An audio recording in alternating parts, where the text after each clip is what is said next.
विवेक और अजय ललिता देवी के दो बेटे, दोनों ही शादी लायक थे। विवेक के लिए एक अमीर पैसे वाले बड़े घर की बेटी अंजलि को पसंद किया गया था, जबकि अजय देविका से लव मैरिज कर रहा था। देविका साधारण परिवार की बेटी थी, वो अंजलि की तरह पैसे वाली नहीं थी, वो गरीब घर की थी। पर ललिता देवी को इस बात से कोई आपत्ति नहीं थी, उनके लिए उनकी दोनों बहनें बराबर महत्व रखती थी। घर में शादी की तैयारियां शुरू हो चुकी थी, रोजाना ही शॉपिंग के लिए जाना हो रहा था। क्या हुआ देविका, तुमने आज कोई शॉपिंग नहीं की? इतनी देर से मैं ही शॉपिंग कर रही हूँ। अंजलि थोड़ा कुछ खा लेते हैं, इतनी देर से तुमने कुछ खाया नहीं। हाँ ठीक है विवेक, वैसे थैंक यू मेरी इतनी केयर करने के लिए। अंजलि विवेक के साथ थोड़ा आगे चली जाती है। चलो न देविका, विवेक भैया और अंजलि भाभी सामने रेस्टोरेंट में बैठे हैं, हम भी चलकर कुछ खा लेते हैं। तुम्हें अभी याद आए अजय कि मुझे भूख लगी है। उन्हें देखा विवेक भैया और अंजलि भाभी में कितना प्यार है। एक तुम जो मुझे इतने सालों से जानते हो फिर भी मेरी केयर नहीं करते। इसी तो कोई बात नहीं है देविका,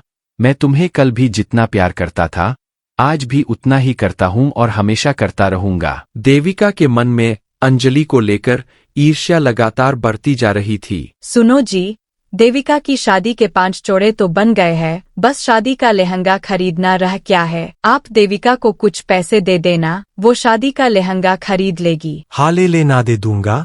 कितने तक का आ जाएगा? 10-15 हजार तक का आ ही जाएगा। हाँ, ज्यादा महंगा क्या करना है, कितने तक का ठीक रहेगा। अब जितनी गुंजाइश है उतना ही आप भी करोगे, सारी शादी का खर्चा भी देखना है। देविका अपने मम्मी पापा की बात सुन लेती है।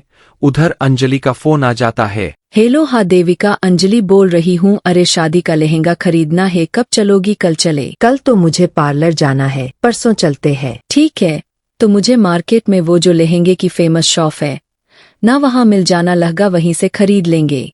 देविका जानती थी कि जिस शॉप की बात अंजलि कर रही है उस शॉप पर लहंगे की शुरुआत लाखों रुपए होती है, और उसके पास तो इतने पैसे नहीं ही कि वह ज्यादा महंगा लहंगा खरीद सके। अगले दिन देविका को ब्यूटी पार्लर जाना था, पर उसने ट्यूशन पढ़ाकर जो पैसे चोरे थे वो सारे पैसे दूसरे कामों में लगते हैं। देविका नहीं चाहती थी कि वो अजय से पैसे मांगे। अगले दिन देविका ब्यूटी पार्लर के लिए निकल जाती है तो रास्ते में उसे अपनी सास ललिता देवी और अंजलि मिल जाती है। दोनों को एक साथ बाजार में घूमते देखकर देविका चल भून जाती है। प्रणाम माँ जी, आप और अंजलि एक साथ? हाँ, वो अंजलि का फोन आ गया था, मुझे मेहंदी में पहनने की साड़ी दिलवाने ले आई। कल फिर मुझे कार्ड बांटने भी जाना है, तो मेरे पास समय नहीं होगा। और तुम कहाँ जा रही हो? वो मैंने अंजलि को बताया था कि आज मुझे पार्लर जाना है, वही जा रही थी। देविका, तुम इस पार्लर में जाती हो, पर यहाँ की सर्विस तो बहुत खराब है। मैं पहले जाती थी, तुम मेरे साथ मेरे पार्लर चलो ना,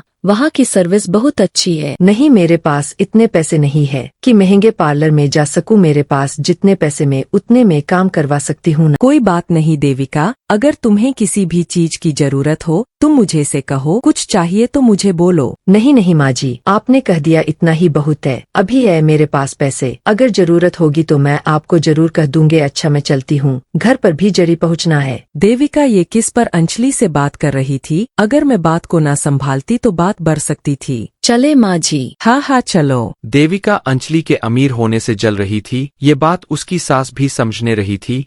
अगले 2-4 दिनों तक देविका अंजलि को लहंगे के लिए टालती रही, और फिर एक दिन अंजलि देविका के घर गई। क्या हुआ देविका, सारी तैयारी हो गई, तुम लहंगा खरीदने नहीं चल रही हो?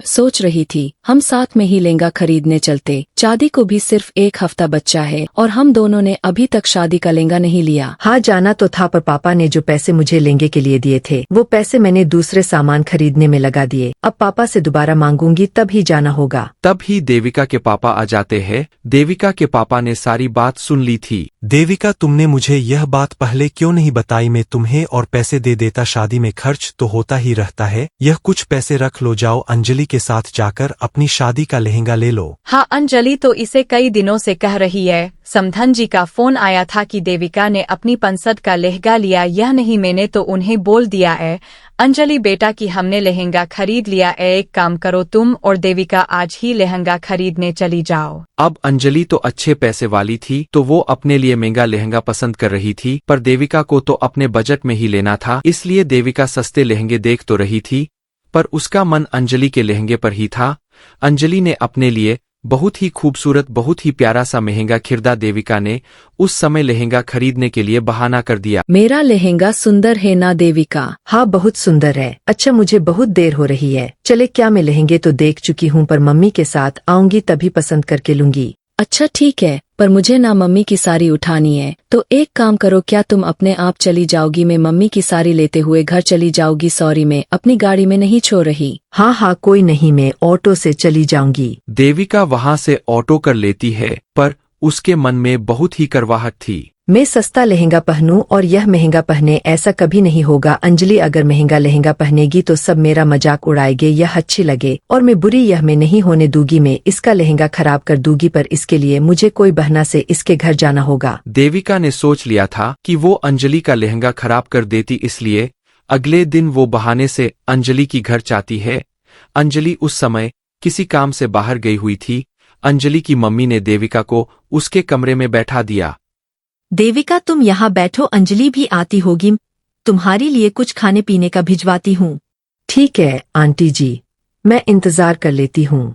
अंजलि की मम्मी के बाहर जाने के बाद देविका अपने पर्स में से स्याही की शीशी बाहर निकालती है, पर देविका जैसी अंजलि के लहंगे पर स्याही डालने लगती है, वो देखती है कि वहां पर एक जैसे दो लहंगे रखे हुए हैं। देविका हैरान हो जाती है, तभी अंजलि भी आ जाती है।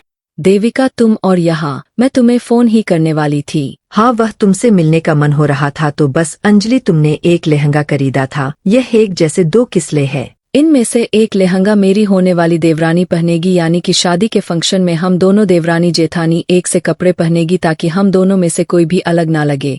हम दोनों पहनने लगे। क्यों, मैंने ठीक किया ना देविका? और तुम्हें भी मेरा लहंगा बहुत पसंद था। मैंने कल तुम्हें बहाने से अकेले जाने के लिए बोल दिया था, ताकि अपने जैसा सेम लहंगा तुम्हारे लिए खरीदूं और तुम्हें सरप्राइज दे सकूं। अंजलि की प्यार भरी बातें सुनकर देविका की आंखों में आंसू आ जाते हैं। वह अंजलि को कितना गलत समझ रही थी। वह तो उसका लहंगा खराब तक करने वाली थी, पर समय रहते उसे सच्ची पता चल गई। अंजलि और देविका दोनों देवरानी जेठानी शादी के फंक्शन में एक सा लहंगा पहनती है। दोनों बहुत सुंदर लग रही थी। सब दोनों की बहुत तारीफ करते हैं। अपनी दोनों बहुओं के आपसी प्रेम को देखकर लीलावती भी बहुत खुश होती है। अरे वाह, वो वाली बनारसी साड़ी तो बहुत ही सुंदर है। भैया, मुझे वो वाली साड़ी दिखाना। जी मैडम, ये लीजिए। कितने की है ये साड़ी? मैडम, सिर्फ 1000 रुपए की है। 1000 रुपए की? नाई नाई भैया, ये सस्ती साड़ी तो 2 दिन में ही खराब हो जाएगी। आप मुझे कुछ अच्छी सी महंगी साड़ी दिखा दो। तब ही भावना कहती है, भैया, वो सस्ती वाली साड़ी मुझे दिखा देना। अरे भावना, मेरी देवरानी होकर तू ये सस्ती सी साड़ी लेगी? रुक, मैं तुझे कोई महंगी सी साड़ी दिलवा देती हूँ। ये सस्ती साड़ी तो महीने भर में ही खराब हो जाएगी। मैडम बिल्कुल ठीक कह रही है, आप ये महंगी वाली कोई साड़ी ले लीजिए, ये सस्ती साड़ी तो जल्दी खराब हो जाएगी। मैं अच्छे से जानती हूँ तुम जानबूझकर ऐसा कर रहे होता कि तुम्हारी महंगी साड़ी बिक जाए। तुम दुकान वाले तो सोचते हो कि हम सारा पैसा बस इन महंगे कपड़ों में ही लुटा दे। भावना, अगर पैसे नहीं लाई हो तो मुझे से ले लो, बाद में लौटा देना। कौन से जल्दी है? अरे नहीं दीदी, मुझे तो वो सस्ती वाली चाहिए। भैया, आप उसे ही पैक कर दो। ओफो, तुम नहीं मानोगी। ठीक है, जैसी तुम्हारी मर्जी भैया। आप मेरे लिए तो वो महंगी बनारसी साड़ी जो 7000 की है, वो वाली पैक कर दो। दोनों देवरानी जेठानी अपनी अपनी साड़ियां लेकर घर आ जाती है। वाह, कितनी सस्ती और सुंदर साड़ी मिल गई मुझे तो। अगले हफ्ते शर्मा जी के बेटे की शादी में मैं तो इसे ही पहनकर जाऊंगी। ऐसे ही एक हफ्ता बीत जाता है। वो दोनों अपनी नई बनारसी साड़ी पहनकर उस शादी में जाती है। फिर अगले दिन जब भावना अपनी पहनी हुई साड़ी धोती है तो पहली धुलाई में भी उसका सारा रंग उतर जाता है और उसमें बड़े बड़े से धब्बे भी हो जाते हैं। तो वही दूसरी तरफ जेठानी अनीता की साड़ी धुलने के बाद और भी ज्यादा चमक मारती है। ये देख भावना हैरान रह जाती है, लेकिन इसके बाद भी वो अपनी हरकतों से बाज नहीं आती। दरअसल वो एक गरीब घर की लड़की थी जिसकी शादी अमीर घर में हुई थी, लेकिन उसकी बचत करने की आदत अभी भी वैसे की वैसे ही थी। ऐसे ही वक्त गुजरता है।